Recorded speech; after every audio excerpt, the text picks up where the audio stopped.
नमस्कार, पहला जय देव मुझे उत्तराखंड। मैं हूं अशोक सिंह बोहरा। आज मैं फिर एक इंटरव्यू करने वाला हूं। हल्द्वानी के पार्षद हैं रवि वाल्मीकि जी। उनसे जानने की कोशिश करते हैं कि पार्षद के क्या क्या अधिकार होते हैं और वो काम किस प्रकार अपने वार्ड में काम करवाते हैं या कोई दिक्कत उनको आती है तो जानते हैं। तो मिलिए रवि भाई से, हमारे रवि पार्षद जी। नमस्कार जी। तो स्वागत है अशोक बोहरा ब्लॉग पे। तो पार्षद जी बताइए कि आप जैसे हल्द्वानी नगर निगम में पार्षद हैं, तो आपको कोई समस्या ऐसी लगती है कि जो पार्षदों को अधिकार मिलने चाहिए और मिले नहीं, ऐसा कोई?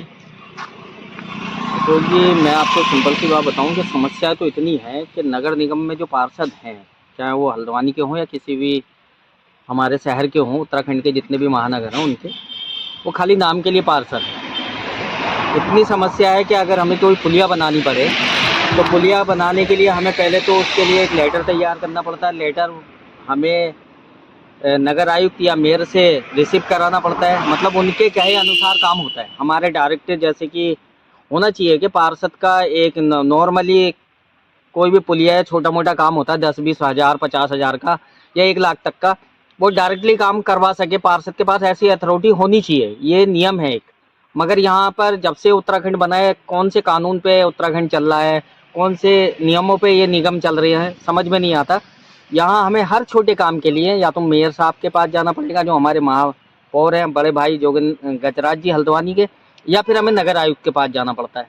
और उसके बाद भी हमें पीडब्ल्यूडी जो डिपार्टमेंट होता है जो इन कार्यों को कराता है, वहाँ के चक्कर काटने पड़ते हैं। 10 बार कहना पड़ता है तब जाके कोई काम होता है।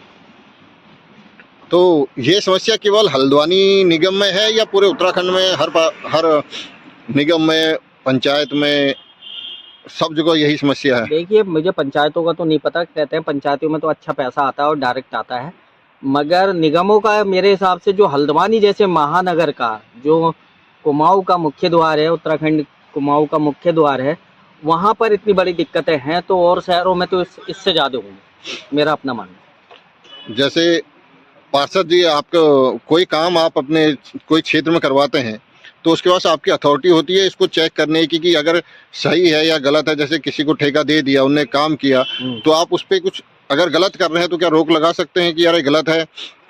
लिखित मतलब इसको रुकवाने का, काम रोकने का आपका अधिकार है या नहीं है अगर गलत होता है तो? जो लीगली तौर पे निगम की तरफ से वैसे अधिकार है, अगर गलत हो रहा है तो हम उसकी सिर्फ कंप्लेंट कर सकते हैं।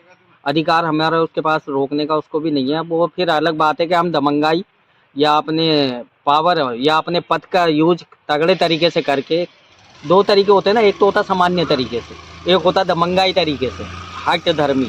अगर हम हठ धर्मी करके चाहें तो कोई भी काम रुक सकता है, वो तो फिर निगम का हो या गैर निगम का हो, जो हमारे क्षेत्र में हो रहा है, क्योंकि हम क्षेत्र के जनप्रतिनिधि। मगर जो नियम अनुसार होना चाहिए कि हमारे पास वो अथॉरिटी एनओसी, जिसको आप कह रहे हो ना पावर रुकवाने की, तो वो होती है एक एनओसी। वो एनओसी पावर पार्षदों के पास नहीं है, खास तौर से।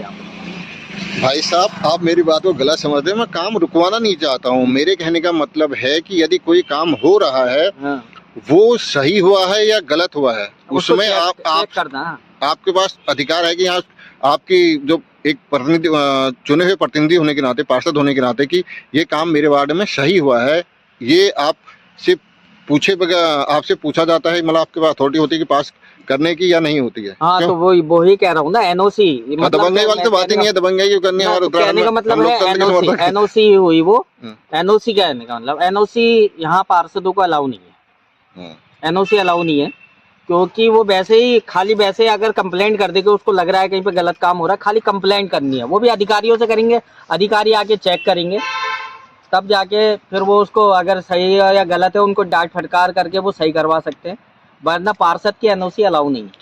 तो फिर पार्षद और एक आम नागरिक में अंतर क्या रह गया? वो कंप्लेन, गलत काम होने पे तो कंप्लेन एक आम नागरिक भी कर सकता है, तो पार्षद ही होना क्यों जरूरी है फिर इसके लिए? हाँ, तो ये इसका तो है। अगर आपको एनओसी देने का अधिकार नहीं है तो जनता जो है अंत में 5 साल बाद जब कार्यों का निरीक्षण करती है, चुनाव में आप दोबारा जाएंगे तो पूछे कि भैया आपने ये काम नहीं किया, हमारे यहाँ रोड नहीं बनी, नाली नहीं बनी, सिविल लाइन नहीं खोदी, कुछ भी और काम हो सकता है, लेकिन आपके पास तो एनओसी नहीं है, अधिकार नहीं है, तो फिर कैसे आप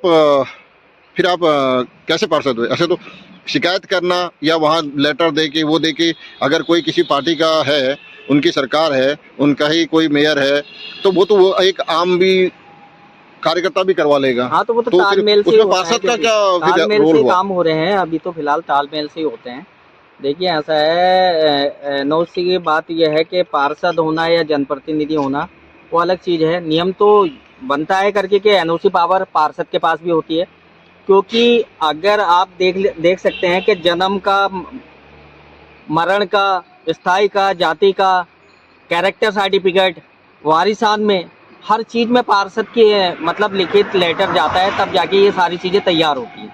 तो इसी तरीके से एनओसी भी होनी चाहिए, मगर किस लालच से, किस कारणों से निगम ने ऐसा क्यों कर रखा है, कि क्या कारण है, तो फिर ये अगर तो हमारी भी समझ में नहीं आता। जब ऐसी समस्या है, जनप्रतिनिधि हो, तो जब पार्षद लोग अपने हक अधिकार के लिए नहीं लड़ पा रहे, आवाज नहीं उठा रहे, तो वो जनता के लिए कैसे आवाज उठाएंगे? दरअसल में क्या है, मैं आपको आप बता दूं अशोक जी, मैं आपको सिंपल सी बात बता दूं।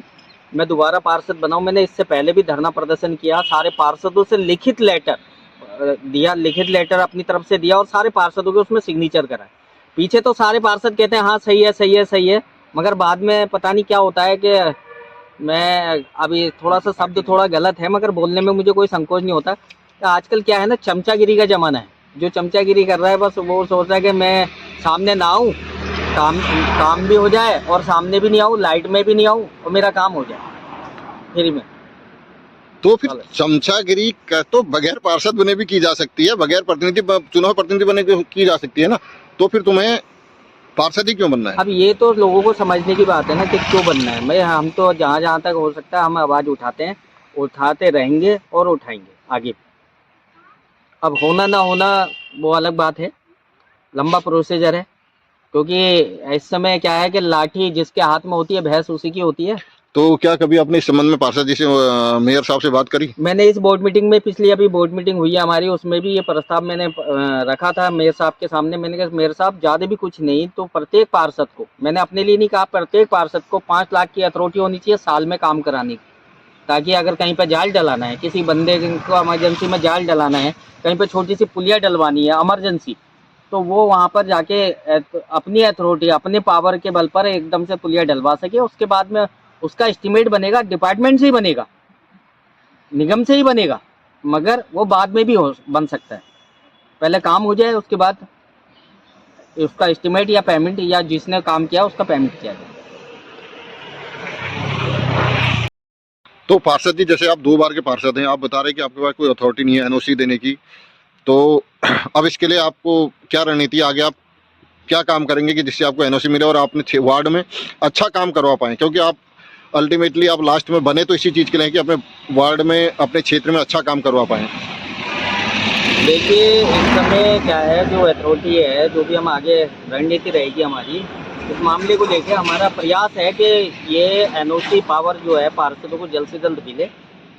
और अभी जो हमारे महापौर भी हैं वो भी नए हैं थोड़े से, उनको भी कम अनुभव है, तो हम उनके सामने कई बार हमें ये बात रखनी पड़ेगी। अभी तो शुरुआत है, अभी पूरे 4-5 साल बाकी हैं, और नहीं हुआ तो फिर आंदोलन को बाध्य होंगे, मजबूरी है भाई। लास्ट में एक ही विकल्प बचता है कि आंदोलन, तो आंदोलन ही होगा, और ज़रूरत पड़ी तो फिर बाहर, नहीं तो इस्तीफा भी दे देंगे। तो धन्यवाद। ये थे हमारे साथ पार्षद रवि वाल्मीकि जी हल्द्वानी से। तो अगर कभी अवसर मिला तो हम मेयर साहब का भी इंटरव्यू करेंगे, अगर अवसर मिला उनसे बात करने का, उनने समय दिया तो अब मिलते हैं अगले खास शख्सियत से। Till then take care, good bye, see you in another vlog.